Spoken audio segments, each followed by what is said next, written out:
અને હવે આ અંગે તપાસ કરવામાં આવશે। ઉમરા પોલીસ મથક, પોલીસ કમિશનર કચેરી અને કલેક્ટરને અરજી કરાઈ હતી।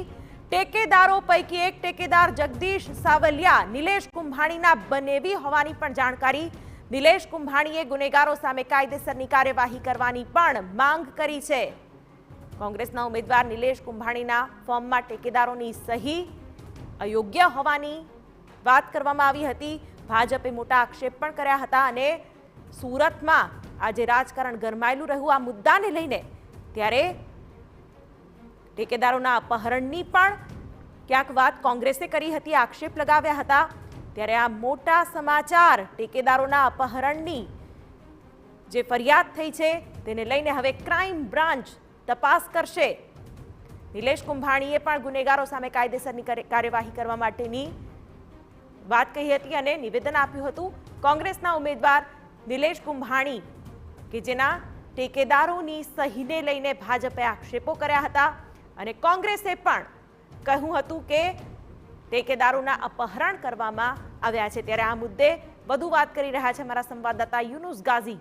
જી યુનુસ।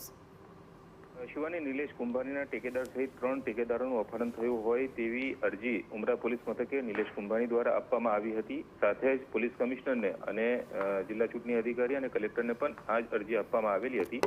અરજીમાં આક્ષેપ કરવામાં આવ્યો હતો કે કોઈ ચોક્કસ ષડયંત્રના ભાગરૂપે અને તેઓનું ઉમેદવારી પત્ર રદ કરાવવા માટે મોટું ષડયંત્ર રચીને આ ઠેકેદારોનું અપહરણ કરવામાં આવેલ છે। તેથી આ ફરિયાદ સંદર્ભે જરૂરી કાર્યવાહી કરી આજે ઠેકેદારોનું અપહરણ કરવામાં આવ્યું છે તે ત્રણેયને શોધી કાઢી આવતીકાલે તેઓને ચૂંટણી અધિકારી સમક્ષ હાજર રાખવા અને ગુનેગારોને પકડી એટલે કે જે અપહરણકર્તાઓ છે તેઓને પકડી તેઓની સામે કાયદેસર કાર્યવાહી કરવાની માંગ કરી હતી।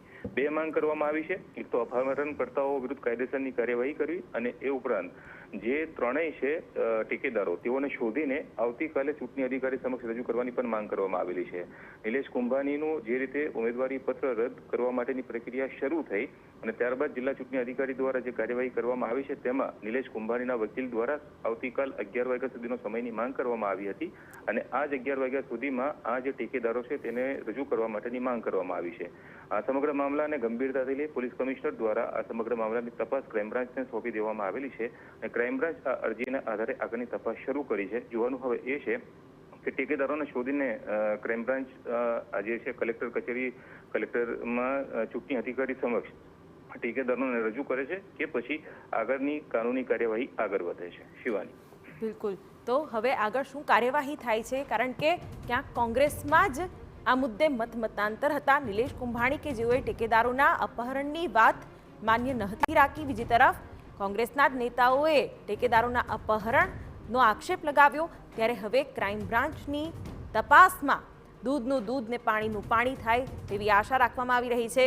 ઠેકેદારો પૈકી એક ઠેકેદાર કે જે નિલેશ કુંભાણીના બનેવી એટલે કે સગા હોવાની પણ જે માહિતી સામે આવી રહી છે અને નિલેશ કુંભાણીનો એવો જ આક્ષેપ કે ઠેકેદારો તેમના સંપર્કમાં નથી, તમામના ફોન પણ સ્વિચ ઓફ આવ્યા અને તેને લઈને આ આખો દિવસ એક પોલિટિકલ ચર્ચાનો મુદ્દો બની રહ્યો।